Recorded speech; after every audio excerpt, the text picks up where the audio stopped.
So, travelling whilst disabled on the train today has been really difficult. Um, Especially like travelling with a stick, because like I don't know, even though it gives me more, it's supposed to give me more balance. I just feel like because I'm relying on the stick, if the stick hasn't got any grip on the actual train, or if it shakes or wobbles, then I'll go with it. And travelling today was quite horrendous. I don't know why. It's never been that bad before, like on Greater Anglia. But don't know why. But the driver today kept stalling. The train kept shaking. It was really wobbly. I've never had that bad a journey in over 6, 8 months or so. Um, and I don't know if it was the track, but I've never felt the track be like that before. But we tilted a good 40 degrees. I don't know if it was just on a different track today, but we were tilting 40 degrees at one point. And I'm glad I did not get up to go toilet or anything like that. And it was just really exhausting and quite painful.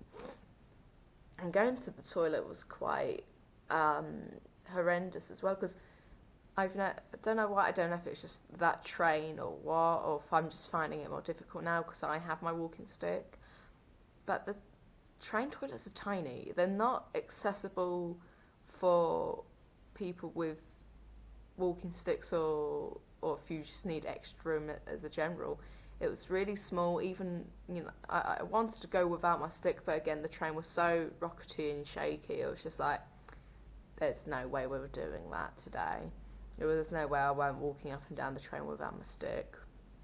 Um, but yeah, it was like toilets are so small. I have no access. I mean, I can go in them and I can go and do what I need to do, but there's there's no comfortability. I know that's what you can expect from a train, but it's just really difficult that the disabled toilets are a whole I think it's a whole car away. I was going to say carriage, but that's not the correct terminology. It's a car, I suppose. I think that's the correct terminology. If I'm wrong, then please tell me otherwise. But yeah, it's a whole car's walk away, and especially when the train's not at its best uh, not on the rails, correct? Well, not on the rails, but not running smoothly today. So when it's like that, it's not a good way to walk. And imagine if I was if I was using my wheelchair today, or if I was someone who was a full-time wheelchair user. You cannot expect people to wheel up and down cars. It's just ridiculous. Um, I think that's what I've got on the train today. You know, using the underground today wasn't too bad. We hit at rush hour, which is to expect. Of course, it's going to be difficult. It's going to be push comes to shove, but luckily I got a seat on the underground, which is always nice and a bonus. And it's very very rare that I don't get a seat if I have a stick. I've never done the underground with my wheelchair to date, but I would never use the underground without my walking stick ever again, unless I don't have it for whatever reason. Because especially when it does come to rush hour, I do need to sit down, even if it's for one stop. It's painful being squished up against other people. And I think that's what you've really got to acknowledge and prepare yourself for, is what are your journeys are going to be today, and in what times, and do you know if you're going to be able to make it and cope with it. And that's what you got to really prepare yourself for. And even if you don't need a walking stick, if you don't need a walking stick, but you are very pain sensitive, or you can't stand about for too long, honestly invest in a walking stick or a cane. Because if you know that you're going to be using public transport and you know that you need a seat, I would invest in one, just for pain support, I suppose, you know, and for mobility support.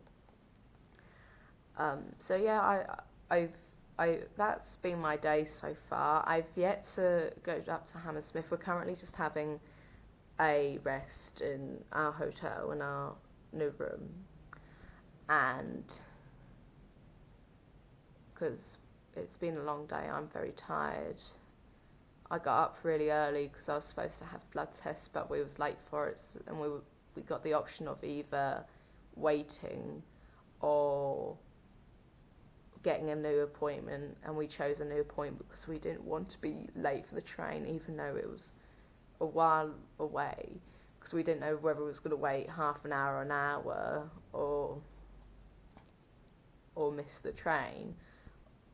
You know, it's very difficult getting new tickets and such for trains because they can be quite arsey down here. Well, in Norfolk especially. And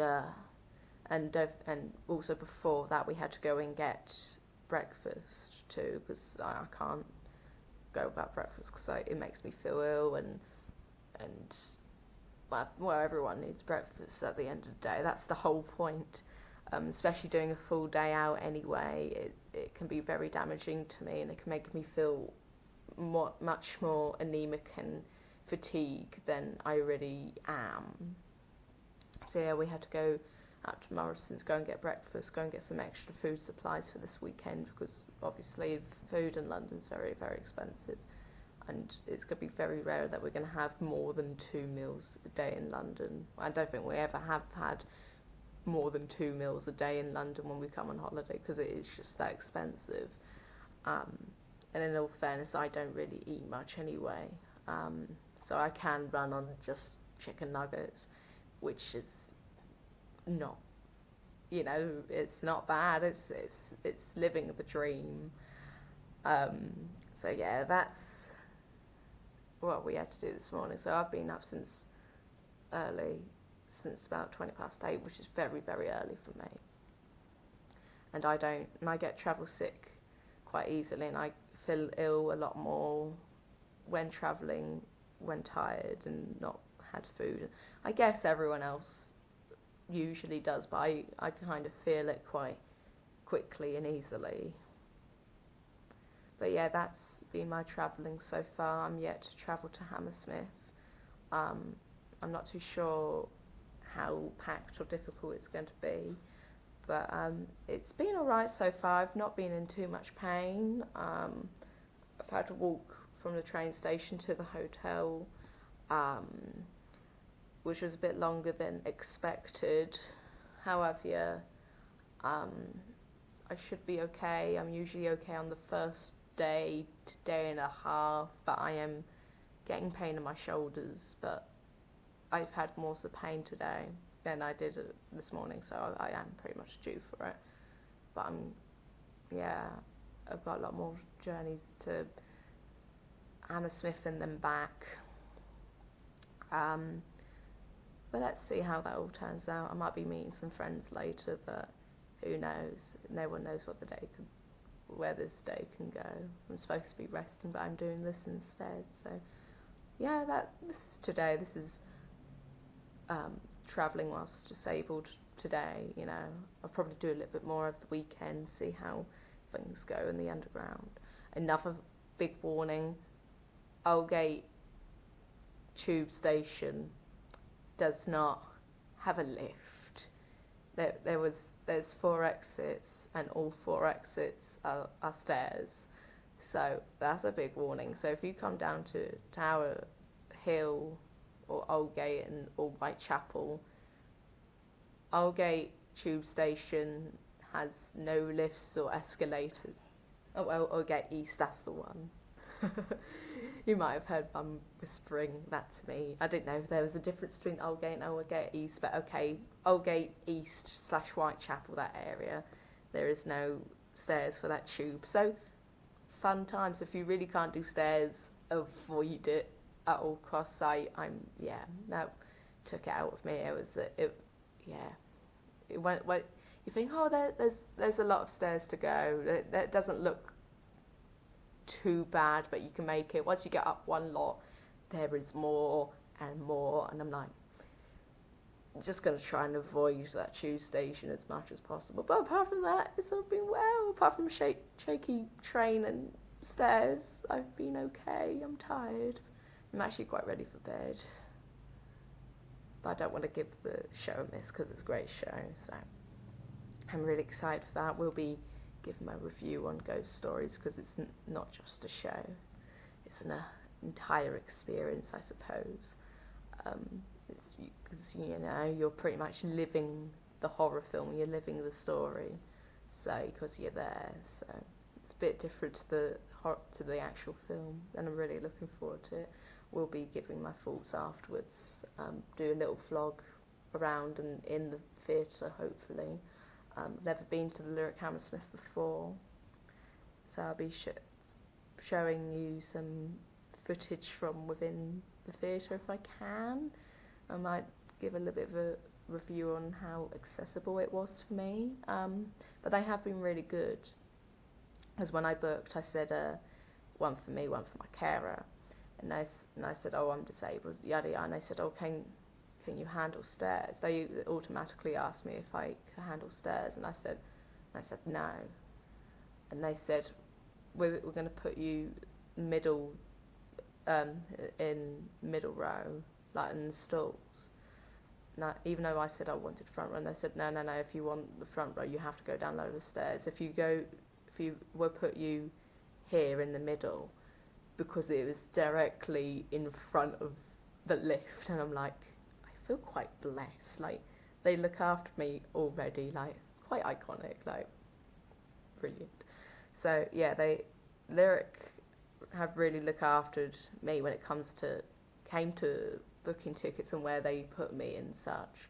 You know, they automatically asked me if I could do stairs without me saying, oh, is there stairs, or is it an accessible entrance and such. So yeah, that's all for this vlog at the moment. I hopefully will be updating you later, whether it be at the Lyric or afterwards. So see you later.